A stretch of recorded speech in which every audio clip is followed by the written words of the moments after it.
네, 여러분, 우리 라면과 화장품이 월드 클래스가 되고 있습니다. 제가 자료 사진을 한번 준비했는데 보시는 것처럼 외국인들이 이렇게 뭔가를 사기 위해서 줄을 서고 있는데 바로 이 사진 프랑스 파리의 사진이고요. 이건 올리브영에서 우리 화장품들을 사기 위해서 줄 서 있는 관람객들의 사진입니다.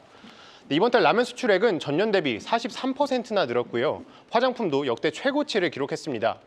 최근 윤 대통령과 정상회담을 진행한 이 탄자니아의 핫산 대통령도 K푸드 인상 깊게 느끼고 즐기고 있다고 말했습니다. 네, 이렇게 우리 문화 전 세계로 뻗어나가고 있는데 이렇게 전 세계적 인기를 얻은 배경, 물론 우리 음식과 뷰티, 매력도 있겠지만 높은 물가도 한몫을 하고 있습니다.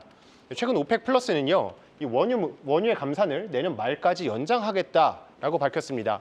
물가 상승에 압력을 더하고 있는 건데 그럼 우리 물가 안정되면은 이 우리 제품들 수출 랠리도 제동이 걸리는 걸지 앞으로의 전망은 어떨지 제가 자세하게 짚어드리겠습니다.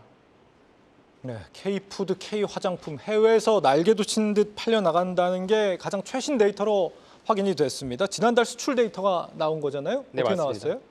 일단 두 개 품목 모두 보면요. 일단 중국으로의 수출 비중이 가장 높았습니다. 네. 저 자료로 한번 준비를 해봤는데요. 일단 데이터를 보시면 라면, 화장품 모두 각각 20% 넘게 중국의 비중이 높고요. 근데 보시면 제가 노란색으로 글씨 쳐놨는데 미국 시장의 이 증가세가 굉장히 눈에 띕니다. 일단 라면 보시면 40% 넘게 뛰었고 특히 화장품은 지금 중국은 20% 넘게 줄었는데 오히려 미국에서는 70% 넘게 늘었다라는 점 볼 수 있겠는데요. 그럼 왜 지금 미국 시장에서 이렇게 우리 식품들이 잘 나가냐, 화장품이 잘 나가냐라고 보면 아무래도 미국이 고물가로 지금 신음하고 있거든요. 이 자료를 보면은 지금 바이든 정부 들어서 연평균 물가 상승률이 거의 5.5% 정도 유지하고 있거든요. 그렇다 보니까 미국인 10명 중 8명은 지금 물가 너무 높다라면서 불만을 하고 있고 여기에 더해서 말씀드린 것처럼 원유 감산도 계속 이어지면 물가는 계속 오를 것이다. 덕분에 지금 우리나라의 지금 이 화장품이나 라면 같은 경우는 어느 정도 가성비로 지금 앞장서고 있으니까 이 부분에서 지금 소비자들의 마음을 사로잡고 있다라고 볼 수 있겠습니다. 지금 라면도 그렇고 지난번 다뤘던 우양의 김밥도 그렇고 웬만한 식품 대비해서 가성비가 좋다라는 건데 맞습니다. 자세히 들여다보면 다른 변화들도 또 감지되는 게 있다고요? 네, 맞습니다. 단순하게 미국에서 얼마가 늘었다라는 것만으로 짚을 수 없는 포인트들이 몇 개가 있는데요. 네. 일단 같은 미국 시장이지만 그러면 어떤 게 누가 많이 샀느냐를 주목해서 보셔야 되는데 일단 라면 수출 데이터 보시면 중국에서 가장 많이 샀잖아요. 예전에는 미국에 있는 중국인들이 가장 많이 샀습니다. 지금 나오는 그래프는 보시면 2018년에서 20년 데이터거든요. 보면 중국 사람들이 이 라면을 가장 많이 사는 모습을 보였습니다. 이 아마존이나 이베이 이런 온라인 스토어를 중심으로 많이 샀는데요.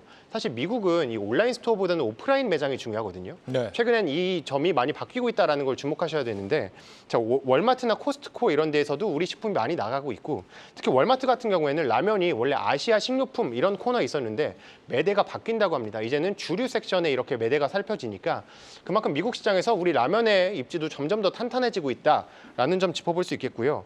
또 미국 시장을 넘어서 이제 유럽 시장으로의 진출을 준비도 하고 있습니다. 일단 파리올림픽이 당장 8월에 있잖아요. 네. 여기서 농심이 이 부분을 노리고서 지금 유럽 매출 8천만 달러까지 노려보겠다라는 지금 목표를 내세우고 있긴 합니다.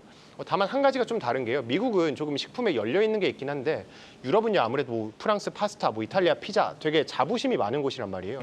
그래서 이 시장에서 과연 라면이 성공할 수 있을까 여기에는 의문부가 이렇게 찍힌다는 점도 목소리가 들려오고 있긴 유럽은 합니다. 조금 웰빙을 중요하게 생각한다고 그러더라고요. 맞습니다. 라면이 웰빙이냐 보면 또 그런 건 아니기 때문에 화장품도 그러면은 라면과 마찬가지로 가성비가 지금 한 몫을 하고 있다 이렇게 봐야 되나요? 네, 맞습니다. 일단 제가 오프라인, 온라인 말씀드렸었는데요. 네. 미국은 일단 화장품이요. 일단 온라인 시장에서 많이 주목을 받고 있습니다. 상황을 한번 살펴보면 예전에는 원래 고가 화장품 브랜드가 중국에서 설화수 이런 브랜드들이 많이 나갔었는데 최근에는 미국 시장에서 인디뷰티 브랜드들이 잘 나가고 있다라고 볼 수 있겠습니다. 보시면 지금 화장품의 중소형사 매출의 전망이요. 지금 올해 내년 해가지고 거의 2조 원 넘게 찍힐 수 있겠다라는 전망도 나올 정도인데요. 네. 그럼 상황이 왜 이렇게 바뀌었냐라고 하면은 일단 OEM 기술들이 많이 발전하면서 값은 저렴한데 충분히 질 좋은 화장품들이 많이 나오고 있다. 그리고 또 유통시장도 원래는 오프라인 매장이었는데 최근에 온라인도 많이 나오고요. 올리브영 굉장히 다양한 이 유통 라인들이 있기 때문에 중소형 브랜드들이 그만큼 매출이 괜찮다라는 점 짚어볼 수 있겠습니다. 그리고 다만 짚어봐야 할 게 최근에 이 인디뷰티 제품들이 혜자가 높은 산업은 아니거든요. 그렇다 보니까 굉장히 다양한 브랜드들이 많이 나오고 있습니다. 그렇다 보니까 업종 자체는 지금 충분히 계속 우상향을 하고 있지만 이 안에서 플레이어들, 각각 기업들 같은 경우에는 어느 정도 옥석 가리기가 필요하다까지 짚어볼 수 있겠습니다. 이사님, 지금 K푸드 화장품 앞으로 얼마나 성장할지 가늠하기가 좀 쉽지가 않은데 지금 뭐 정말 가성비 때문이다 그렇다면 고물가 시대가 끝나면 또 시들시들해지는 것도 아닌가 싶기도 하고 이사님께서 보고 계신 이쪽 산업의 성장성은 얼마나 된다고 보세요? 네. 이 가성비도 가성비지만 우리나라 이제 K푸드와 그리고 K 컨텐츠 그리고 K 뷰티의 가장 큰 장점은 저는 대체 불가능하다라고 좀 봐야 될 것 같습니다. 대체 불가능성. 네.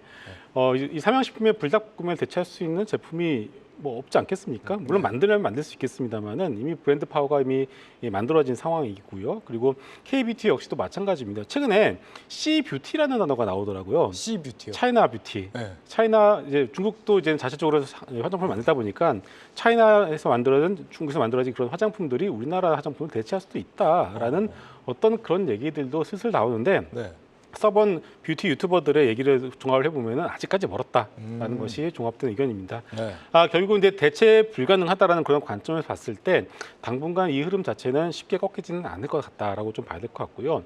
물론 이 종목별로 어떤 뭐 수출 데이터 그리고 실적에 따라서 지금 가지고 있는 시가총액에 대한 밸류에이션에 대한 부분도 우리가 그때마다 체크를 할 필요는 있겠습니다만은 종목별로 지금 약간 좀 뭐 과잉에서 슈팅이 나온 종목도 있고 그렇습니다만 어쨌든 전체적인 어떤 산업 섹터만 놓고 본다라면은 당장 지금이 피크 아웃이다라고 얘기를 할 필요는 없을 것 같습니다. 밸류에이션 측면을 말씀하셨으니까 삼양식품이 오늘 신고가를 쓰긴 했는데 나머지 뭐 오뚜기나 빙그레 같은 경우 오늘 뭐 하락하는 모습을 보이고 있거든요. 네. 이 상황에서 우리가 봐야 되는 건 삼양식품입니까? 아니면 다른 쪽입니까? 죽어도 주도주에서 죽어야 된다라는 명언이 있습니다. 네. 네, 오늘 보시게 되면은 다른 화장품 주식들은 약간 좀 밀리는 그런 모습이 나오는데 실리콘투는 또 올라가고 있습니다. 예. 삼양식품도 마찬가지고요. 그렇기 때문에 주도주의 어떤 관점에서 놓고 본다라면은 내가 진짜 음식료를 지금 신규로 접근을 하시겠다라고 마음을 먹으셨다면은 뭐 김도 아니고요. 그리고 뭐 그 바나나 우유도 아니고 지금 역시나 불닭볶음면인 것 같습니다. 화장품 쪽은 그러면은 실리콘투를 말씀하시는 거예요? 네. 주목해야 될 부분도 실리콘투다. 네, 지난주에 실리콘2가 이제 특관자 매도가 나왔습니다. 네. 그러면서 좀 많이 나왔던 게 이 알테오젠 같은 경우도 고점에서 단기 고점에서 이제 그 부인분께서 주식을 팔면서 주가가 좀 밀리지 않았겠습니까? 네. 그러면서 실리콘2도 이제 비슷한 흐름이 나오지 않겠냐라고 좀 우려감이 있었는데 오늘 뭐 그것을 바로 우려감을 이제 바로 뒤집는 그런 모습이 나왔지 않겠습니까? 그래서 일단은 뭐 너무 이격이 과해서 차라리 좀 쉬어갔으면 좋겠다라는 생각을 하시는 분들도 많은데 일단 주가는 강하게 뽑아내는 것을 본다라면은 역시나 죽어도 우리가 주도주에서 죽어야 되지 않나 이렇게 좀 봐야 될 것 같습니다. 네. VT는 어떻습니까? VT? 나쁘지 않습니다. VT 같은 경우는 미들샷이라고 하는 마이크로 패치 기술을 가져가는 어떤 그런 좀 특이한 어떤 화장품이라고 봐야 되겠죠. 기초 화장품인데 VT 같은 경우는 두 가지 중요한 모멘텀이 있습니다. 바로 미국과 중국 시장이 아직까지 남아 있다는 겁니다. 지금까지 VT의 주가 상승을 견인했던 것은 바로 일본이거든요. 일본 시장을 뚫어내면서 지금의 주가 상승을 만들어냈고 오늘 주가가 한 번 더 튀어오른 것은 바로 미국 아마존에서 순위가 3위까지 올라왔습니다. 네. 그래서 이것만 보더라도 야 진짜 미국이 지금부터 열리기 시작하면은 한 단계에서 주가를 레벨업 시킬 수 있는 건 아니냐라는 그런 기대감이 오늘 주가 상승을 이끌어냈고 여기에 대해서 아직까지 중국은 열리지 않았거든요. 중국 같은 경우 워낙 이제 유통 경로가 다양하기 때문에 좀 여러 가지 방법도 있겠습니다만 아직까지 미국과 중국이 본격적으로 열리지 않았다는 것을 감안해 본다면 적어도 기대감은 여전히 살아있다라고 봐야 될 것 같습니다. 네. 이사님이랑 대화하다 보면 챗 GPT랑 대화하는 것처럼 찌르면 푹푹 나옵니다. 자, 오늘 어떻게 좀 정리해 볼까요?